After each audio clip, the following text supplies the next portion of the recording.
आंदोलनाच्या दौऱ्यावरती आहेत, स्वतः ते गाडी चालवत दौरा करतायत आणि आता त्यांनी कॉन्ट्रॅक्टरशी देखील बातचीत केलेली आणि त्यांनी टक्केवारीचे आरोप या दौऱ्यादरम्यान लावल्याचं आपल्याला दिसून येतं. नाही, मला वाटतं पाहणी केली त्याचं स्वागत आहे. कारण सत्ताधारी पक्ष असो किंवा विरोधी पक्ष असो, लोकांच्या ज्या गैरव्यवस्था होत आहेत त्या संदर्भात संवेदना दाखवणं केव्हाही त्या ठिकाणी स्वागतार्ह आहे. आणि कंत्राटदारावर आरोप करत असताना त्या ठिकाणी आणखी त्यांच्या मनात कोण कंत्राटदार असतील तर त्याची माहिती तपशीलवार जर सरकारकडे त्या ठिकाणी दिली तर कंत्राटदारावर कठोर योग्य ती कारवाई होईल. आणि यापूर्वीच गडकरी साहेब असो किंवा राज्याचे मुख्यमंत्री यांनी कंत्राटदारांना त्या ठिकाणी कायद्याच्या चौकटीत जो काही दंड असेल किंवा कारवाई असेल ती केलेलीच आहे. तथापि आणखी काही राहिलं असेल असं वाटत असेल तर त्यावरही कारवाई त्या ठिकाणी निश्चितपणे होऊ शकते. फक्त हा जो रस्ते पाहणी दौरा आहे हा त्या ठिकाणी पाहणी दौरा किंवा राजकीय दौरा ठरू नये एवढीच त्या ठिकाणी अपेक्षा आहे. भाऊ, आपण बघतोय की मनोज जरांगे पाटील यांनी एक वक्तव्य केलेलं आहे की मी समाजासाठी जीव देऊ शकतो आणि घेऊही शकतो. तुम्ही कशा नाही, मला वाटतं दोन्ही गोष्टी त्यांनी करू नये. जीव घेऊ तर नक्कीच नाही, तो गुन्हा होईल. आणि जीव दिला तरी आम्हाला महाराष्ट्राला मराठा समाजाला जरांगेंची गरज आहे. त्याच्यामुळे मला वाटतं दोन्ही गोष्टी त्यांनी करू नये अशी माझी मित्र म्हणून त्यांना विनंती आहे. बावनकुळे संदर्भात देखील ते म्हणालेले आहेत की ते ओबीसीचे नेते वगैरे असं एक वक्तव्य आलेलं आहे. मला वाटतं बावनकुळे हे माननीय देवाभाऊंच्या पावलावर पाऊल टाकून 18 पगड जातींना बरोबर घेऊन काम करणारे एक प्रगल्भ, समंजस आणि सर्वव्यापी अशा प्रकारचं नेतृत्व पुढे येत आहे. आणि मी मराठा समाजातून आहे. आम्हाला कधीच ते ओबीसी समाजातनं असले तरी दुजाभाव त्या ठिकाणी दिसला नाही. आणि त्याच्यामुळे ओबीसींबरोबर मराठाच नव्हे तर SC असतील, ST असतील, या सगळ्यांना बरोबर नेण्याची भूमिका त्यांनी घेतलेल्या निर्णयातून आणि त्यांच्या वर्तणुकीतून दिसून येते. त्याच्यामुळं अशा प्रकारचा आरोप माननीय बावनकुळे साहेबांवर करणे हा त्यांच्या सामाजिक कारकिर्दीवर अन्याय केल्यासारखं ठरेल. ज्या पद्धतीने जरांगे पाटील म्हणत आहे की राज्य सरकारने जी कुणबी प्रमाणपत्र दिलेली आहे त्याच्यामुळे अनेक लोकांची प्रमाणपत्र रद्द करण्यात आलेली आहे, त्यामुळे आमचा वाट पाहू नका नाहीतर तुमचे आमदार देखील पाडू 5-50 अशा पद्धतीचं वक्तव्य येणं कितपत योग्य वाटतं तुम्हाला? मला वाटतं ह्याच्याविषयी मी परवाही बोललो. आता आमचे 5-25, शिंदेचे 5-25 म्हणजे 50-60 आमदार पाडण्याची ताकद त्यांच्याकडे नक्कीच आहे असा त्यांना आत्मविश्वास आहे. मला वाटतं मागच्या निवडणुका पण ते लढले असते तर त्यातनं त्या ठिकाणी दिसून आलं असतं. परंतु त्याने विरोध करूनही महाराष्ट्रातल्या जनतेनं महायुतीला निवडून दिलं. त्याच्यामुळं तुमची पाडण्याची क्षमता सिद्ध झालेली आहे आणि पुन्हा प्रयत्न करायचा असेल तर उमेदवार उभे करा. त्यामुळं निदान तुमचा जो आत्मविश्वास आहे तो जनतेच्या त्या ठिकाणी मनात नेमकं काय हे तुम्हाला दिसून येईल. त्याच्यामुळे दिसतं तसं नाही आहे. त्या ठिकाणी आंदोलनाच्या माध्यमातून मला वाटतं वाटेल ते बोलणं, वाटेल त्या गर्जना करणं योग्य नाही आहे. मराठा समाजाचे प्रश्न आहेत. राज्यातला सगळ्या पक्षातला मराठा समाज तुमच्यासोबत राहील. परंतु तुमच्या आंदोलनाला कुठले एकांकी जर त्या ठिकाणची दिशा दिसली तर आंदोलनाला कोणी त्या ठिकाणी गांभीर्याने घेणार नाही. मुंबई महानगरपालिकेचा पुन्हा एकदा भोंगळ कारभार समोर आलेला आहे. ज्या पद्धतीने नगरसेवकांची हट्ट पुरवण्यासाठी 227 नगरसेवकांसाठी आयफोन हायटेक टॅब जो आहे तो महानगरपालिका खरेदी करणार आहे. पहिले गाडी आणि आता हायफाय टॅब खरेदी करणार मुंबईकरांच्या टॅक्समधून कितपत योग्य वाटतं? नाही, गाडीच्या संदर्भात त्या ठिकाणी निर्णय घेतला गेलेला आहे. परंतु आताच्या येणाऱ्या कॉम्प्युटरायझेशनमध्ये टॅब ही एक गरज झालेली आवश्यकता म्हणून त्या ठिकाणी ते देत असतील तर त्या ठिकाणी काही गैर मानायचं कारण नाही.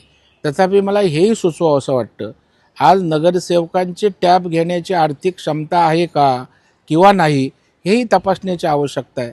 जर 50-50 हजाराचा टॅब नगरसेवक स्वतःच्या आर्थिक क्षमतेवर घेऊ शकत असेल तर मला वाटतं हा भुर्दंडही त्या ठिकाणी कमी करता येईल. भाऊ, लक्ष्मण हाकेने एक विधान केलेलं आहे की जेव्हा जरांगे पाटील हे मुख्यमंत्रींना अपशब्द म्हणत होते किंवा त्यांच्या विरोधात बोलत होते तेव्हा प्रसाद लाड वगैरे कुठं होते? नाही, मला वाटतं हाके निवडणूक आली की त्या ठिकाणी ते समोर येतात, मीडियात दिसतात. कधी जरांगेंवर शिव्या दे, कधी मुख्यमंत्र्यांच्या बाजूनं बोल, कधी विरोधात बोल. हे त्या ठिकाणी प्रसिद्धी लोलूप जे काही लोक त्या ठिकाणी आहेत त्याच्यामध्ये असे काही 5-6 त्या ठिकाणचे मोहरे महाराष्ट्रात आपल्याला बघायला मिळतील. मला वाटतं कुठल्याही समाजासाठी बोलत असताना आपण समाजासाठी रचनात्मक काम काय करतोय, एखाद्या कुठल्या प्रकारची भूमिका घेऊन समाजाला दिशा देण्याचा प्रयत्न करतोय का, केवळ त्या ठिकाणी मीडिया आला एकमेकांवर भुंकायचं, मला वाटतं हे लोकांना मान्य नाही आहे. कन्स्ट्रक्टिव्ह कामाची, रचनात्मक गोष्टींची कुठल्याही समाज असो त्याला आवश्यकता आहे. त्याच्यावर जरा बोलणाऱ्यांनी काम करावं. रोहित पवार असं म्हणतात की उपमुख्यमंत्री अमित शहानी उपमुख्यमंत्री सुनेत्रा पवारांना भेट नाकारली आणि त्यामुळे आता अर्थमंत्रीपदाचा राष्ट्रवादीचा मार्ग आणखीन धूसर अशा स्वरूपाचा एक आरोप त्यांनी केलेला आहे. एक तर अमित शहा रोहित पवारांना विचारून भेटी देत असतील किंवा त्यांचं बोलणं झालं असेल की भेट नाकारले म्हणून, तुम्हाला मला ते माहीत नाही आहे. आता त्या ठिकाणी अर्थमंत्री पद काय करावं काय नाही करावं हा सरकारचा विषय आहे. परंतु मला वाटतं भविष्यवेत्ते रोहित पवार हल्ली व्हायला लागलेले आहेत. जी गोष्ट माहीत नाही तर अंदाजे आपलं काहीतरी ठोकायचं, मीडियात चर्चेत राहायचं, याच्या पलीकडे काय नाही आहे. उपमुख्यमंत्र्यांना आपल्या अमितभाईंना भेट घ्यायची असेल तर देतील भेट ते. परंतु प्रत्येक गोष्टीचा अंदाज लावायचं, राजकीय काही ट्विस्ट करता येते का, हाच रोहित पवारांचा उद्योगधंदा झालेला आहे. ते रोज नव्या नव्या क्लुप्त्या काढून बाकीचं वर्तवून चर्चेत राहण्याचा प्रामाणिक केविलवाना प्रयत्न करत असतात. लवकरच राज्य आणि विशेषतः केंद्रामध्ये नवीन लोकांना संधी भेटणार, विशेषतः राज्यामध्ये ज्या पद्धतीने जे मंत्री काम करणारे त्यांचे देखील खाते बदलण्याची शक्यता जी आहे ती वर्तवली जाते. जर असं झालं तर कुठल्या मंत्र्यांचं तुम्हाला वाटलं की कामं जी आहे ती कमी केलेली आहेत? आता तुम्हाला शक्यता माहीत आहे, मला काय माहीत नाही आहे. त्याच्यामुळे काय होणार हे मला माहीत नाही आहे. मंत्रिमंडळ विस्तार चेंजेस होणार आहे का हे मला माहीत नाही. जी गोष्टच मला माहीत नाही त्याच्यावर मी काय बोलू. सर, डोंबिवली डॉक्टर मारहाण प्रकरणामध्ये जे आरोपी आहेत रमेश म्हात्रे, त्यांना महाराष्ट्र बंदी घालण्यात आलेली. नाही, मला वाटतं कायद्याच्या चौकटीत पोलीस न्यायालय यांना त्या ठिकाणी जो काही गुन्हा आहे त्या संदर्भात ज्या काही भूमिका घ्यायच्या असतात त्या ते घेत असतात. आणि म्हणून मला वाटतं कोर्टाने घेतलेली ती भूमिका आहे ती आपल्याला बंधनकारक असते. त्याच्यावर आपण काय भाष्य करणार. उद्या राष्ट्रवादी शरद पवार पक्षाचे सगळे खासदार हे पंतप्रधानांची भेट घेणार आहेत, तर त्याबद्दल अनेक राजकीय आरोप प्रत्यारोप होऊ लागलेले आहेत. तुमचं काय? नाही, मला वाटते बघा, देशाच्या पंतप्रधानांना कुठल्याही पक्षाचा नेता कुठलेही खासदार कधीही भेटू शकतात. एकीकडे पंतप्रधान भेटत नाहीत म्हणून आरोळ्या ठोकता आणि दुसऱ्या बाजूला पंतप्रधान सगळ्यांना भेटायला पक्षनिहाय भेटत आहेत तर परत टीका करताय. ही दुटप्पी भूमिका विरोधी पक्षाची त्या ठिकाणी भाजपच्या आणि NDA सरकारच्या विरोधील्या लोकांची आहे.